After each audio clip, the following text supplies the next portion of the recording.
What's up, everybody? Red Zone Sports here to talk a little NFL draft. We are a few weeks away. I cannot wait. NFL draft, along with probably a lot of you maniacs, which is why you're watching this. One of my favorite events of the year. Let's get right to it. I wanted to do kind of a quick hitter. As we know, mock drafts for the last year, 98% of them are going to be irrelevant because, as we all know, what's going to happen on draft night? Someone's going to make a trade. Someone's going to make a bold pick in that first, 4 to 5 picks, and everything else goes out the window. So I'm going to do it a little bit differently here in terms of what I think each team in the top 10 should do. What I think is the best way for them and their path to success. So let's just jump to it. Chicago Bears on the clock, number 1 overall. I think it's pretty simple, and I think it's pretty evident what they're going to do here. Caleb Williams, the best prospect, in my opinion, probably in the draft. I've been a little bit of a Caleb hater overall, just from seeing what he's done in college, but there's, and just his freelancing. And, I do think there is a big gap as far as what he's going to need to do to change his game to have kind of sustained success in the NFL long term. But there's no doubt about it. He is the most talented player in the draft. A guy as a true freshman at Oklahoma stole Spencer Rattler's job, or, the door opened and he took it. Needless to say, he's the most talented player in the draft. If he can adapt his game and play within the system, a little bit more move the chains type football, he can read defenses, he can do those kinds of things. There's zero doubt that Chicago Bears finally get their franchise quarterback that they've been needing for a very, very long time. And I love what they've done this offseason as far as adding Keenan Allen, already having DJ Moore on the roster. Their defense pretty solid. They added DeAndre Swift at running back. So I think Caleb Williams is going to have some opportunity to have some success in year one. A little bit unsure still about the coaching staff, but Caleb Williams, number 1 overall. It's what they should do. It's what they're going to do. Lock that thing in. Going to number 2, Washington Commanders. This one's still obviously a little bit up in the air. I think Jaden Daniels should be the guy. If you look at college and what he did both at Arizona State and LSU, I think he is the most pro-ready of the remaining quarterbacks in the draft. I think also his ability to move outside the pocket, create opportunities, is something that the Commanders sorely, desperately need. They have receivers. We all know this. We've been hoping for years and years that Terry McLaurin and some of these guys would get someone who can finally throw them the football. I think Jaden Daniels is the perfect guy. Will play very well within Cliff Kingsbury's offense. I think it just makes too much sense. I think he's going to step in right away, have good success in a division that we think potentially could take a step backwards a little bit with Dallas and Philly losing guys. I think the door's open there. I think it's going to be important for Washington to get him some running game. But Brian Robinson's on the roster. I think the offensive line's pretty well intact. I think the Commanders, Jaden Daniels is the guy that they should absolutely take at number 2, and I think that's who they will take overall. Now things get interesting. What does the New England Patriots do at 3? Look, I am in the belief that this might be and probably is the worst roster in the NFL. Belichick had this thing literally running down and driving on rims by the time he left and walked out the door. They definitely have some talent on the defensive side of the ball, but offense, holy moly. We've been waiting for Ramondre to kind of take off. He's been an okay player, nothing spectacular. Their receiving core is bare bones, tight end. I mean, what are we doing here? Like the offensive line lost Trent Brown recently. Holy moly. I know Mac Jones was definitely not the guy, but it was not all Mac Jones's fault. Hell, 2 years ago, they had a defensive coordinator calling offensive plays. Like, what are we doing? So, needless to say, they moved on from Belichick. I think this is a operation where they need to absolutely strip this thing down and rebuild it from the bottom up. You don't do that by taking a quarterback that already has some question marks entering his rookie year, which is going to be all the guys remaining at this point, and give him no talent to succeed, especially in a division with the Jets defense. Miami is a lot better of a football team. and the Bills are a lot better of a football team. That is not a recipe for success. So I am in the mindset that New England Patriots should trade back. There's going to be a lot of opportunities to do that. Look, you may not get the biggest haul ever in history of trading the third overall pick, but I don't think there's any reason why they can't move back with someone like Minnesota, pick up both of their first round picks and let's say a first next year, or, an additional 2 and 3, something like that, because this team has holes among holes. If New England does that, they can very easily get a left tackle, which this draft has plenty of them, and they can go get a receiver mid to late first round. That's going to probably be their top receiver on the team. Day one, you would hope, a Brian Thomas, a Ladd McConkey, possibly a Donovan Mitchell. Like, there's dudes down there in the mid to late first round that can step in and help this team. I think that's the recipe for New England. If I were their GM, that's what I would be looking to do. I don't think reaching for Drake May or Penix or Bo Nix or JJ McCarthy and putting him into this situation is the way you succeed. You let Jacoby Brissett pretty much get a beat down this year. You lose a lot of football games, but if you can add, 3, 4, 5, 6 really good pieces in place, let those guys get a year under their belt, you can kind of go the route of, let's just say, the Niners or what Seattle did back in the day. Build this thing around it. And so when someone does step in as a young quarterback, they have an opportunity and a real chance to succeed. So if I'm New England, I'm trading back. Minnesota seems like the likely trade partner. Although who knows? The Raiders are in that mix. Let's see, potentially if the Giants want to move up, we'll get to them in a few of these other teams. But I do think that's the route to go. I know Marvin Harrison, some of these guys are a hot topic, but again, New England has so many needs. Like Marvin Harrison on this roster is basically going to be what like the Houston Texans were for a long time with DeAndre Hopkins. Like, that's great. You have him. How many playoff victories did that lead to? Not many. So in my opinion, New England trade back, get a bunch of capital, go start building this roster and putting talent around whoever's going to play quarterback. Going to number 4. I think Arizona is in a similar situation, although they were shockingly better than I thought they would be last year. They were competitive, man. That new coach had them rolling. Once Kyler got back, obviously, and even with Dobbs, like the team competed. So they do have a lot of holes, but I do think unless they can find a massive trade haul for pick number 4, depending what New England does, I do think Marvin Harrison makes a lot of sense for this team. Their needs currently: receiver, cornerback. They're not taking a corner at 4. Edge is probably not a top 5 edge rusher in this draft unless they want to go Dallas Turner, let's say. But I think that would shock everyone. Kyler needs a number 1 receiver. Pure and simple, or plain and simple. I think it's Marvin Harrison, in my opinion. I love Rome Odunze. I think Malik Neighbors is a stud. But Marvin Harrison's the best receiver in this draft. Like, let's not, sugarcoat it. Let's not try to get all, cute here. Marvin Harrison was pretty much unstoppable with a quarterback that transferred and is going to be playing at Syracuse this year. So don't overthink this, Arizona. Actually, I hope they overthink it as a Niner fan, but I don't think they should. Marvin Harrison at 4, I think that's the pick, and I think that's the play. Chargers. What does Jim Harbaugh do in his first draft with the Chargers? So their tackle position is pretty set because initially I would say, well, Joe Alt seems like a pretty good play, but they have their left tackle. They don't really need a left tackle, and Joe Alt's never played right tackle. So are you going to be using that pick? I don't know. It wouldn't shock me if they go that direction. We know Jim Harbaugh. He builds from the trenches. He wants to run the football. I think Joe Alt's a pretty safe pick if they wanted to go that way. Once again, would not shock me whatsoever if Harbaugh says, you know what, I know we need receivers. I know we need a lot of things, but my first order of business is get someone to protect Keenan Allen and get someone who can have road grade and help run the football. So Joe Alt will not surprise me. I do think also cornerback is desperately a need for them, but this is probably too high still for any of the corners in this draft.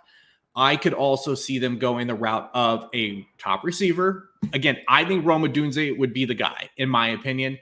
Jim Harbaugh saw him close up and personal in the national championship game. I think he saw definitely a guy that is explosive, a number 1 receiver, no doubt about it. and he is from, Las Vegas, right? So not too far away. I think you keep him home potentially. So I don't think it's Joe Alt. I think it's Roma Dunze, but I also have been kind of in the back of my head seen how Jim Harbaugh likes it playing football. Sorry, got a dog barking there. And I would not be shocked to see Brock Bowers go here. Take the kid from Georgia. He's a California kid. He's a kid that can obviously block in the trenches. But man, Jim Harbaugh loves his tight ends. And Brock Bowers is a matchup nightmare.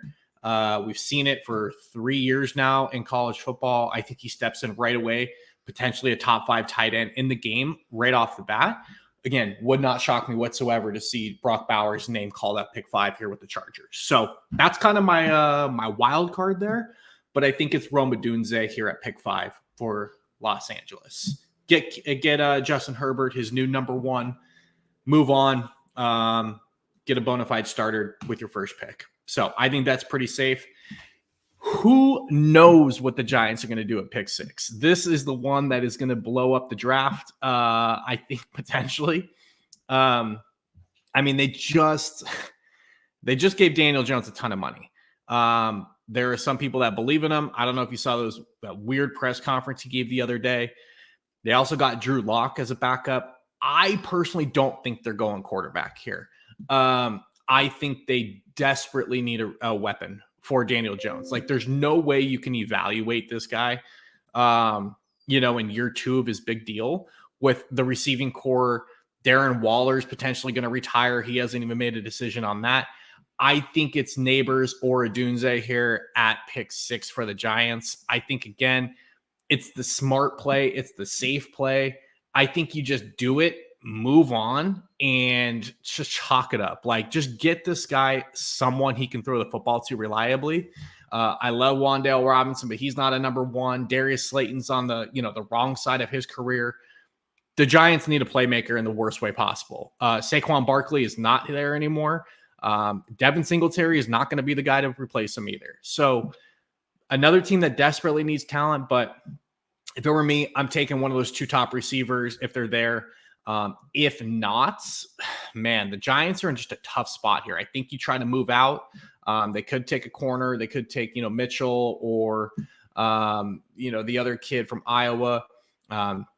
But yeah, man, I think they're just in a tough spot. So I personally think I lean receiver. I lean a weapon for Daniel Jones.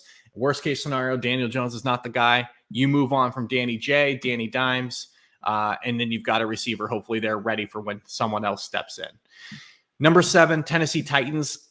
This one seems pretty obvious. They just went ahead and traded for L'Jarius Sneed. This team needs a tackle. It is Joe Alt with a bullet if he's there.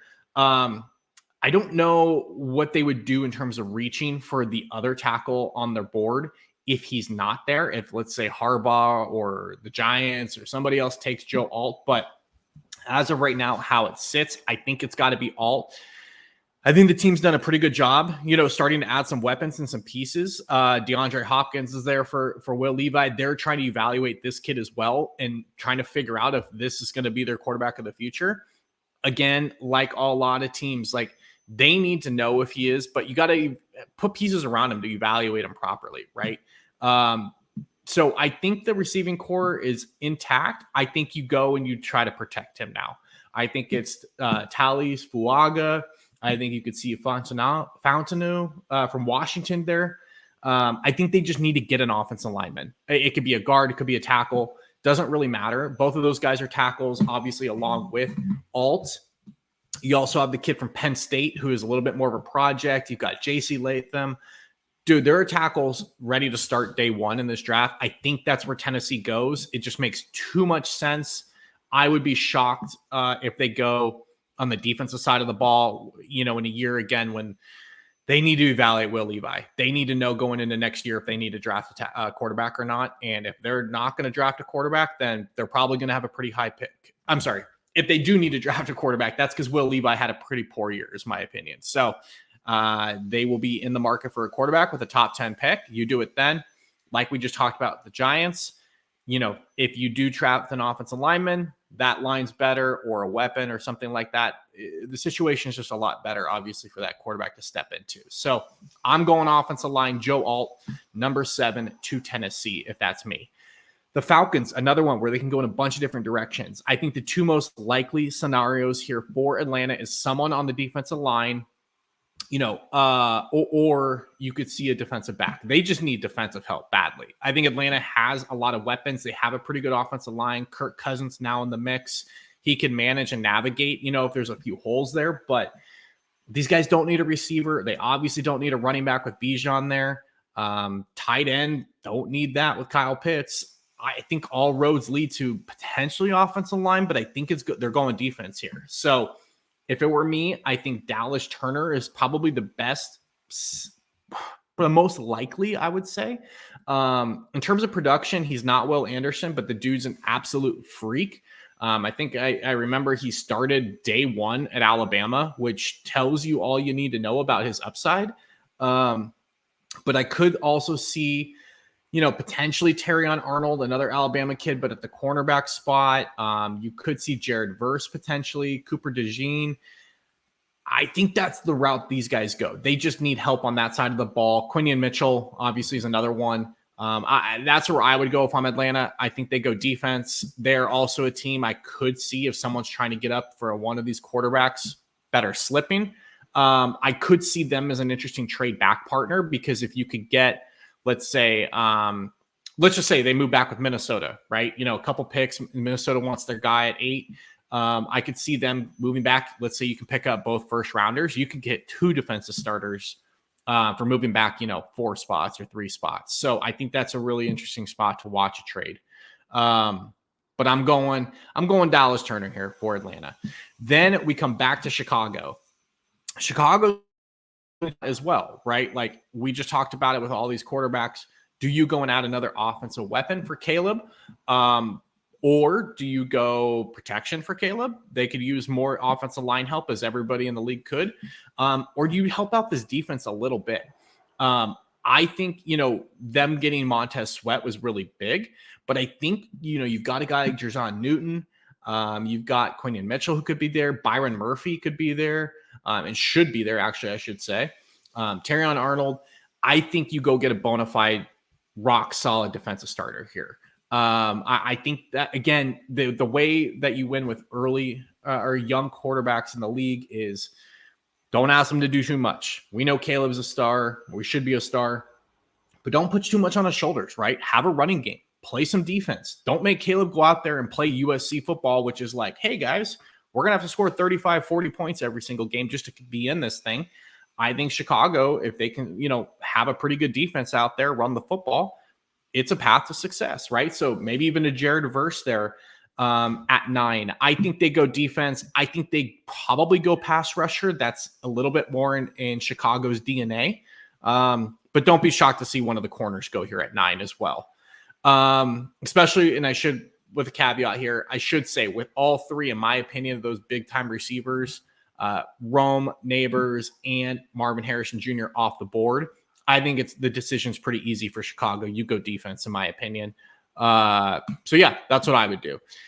For the Jets at 10. Well, we all know this is the Aaron Rodgers pick here.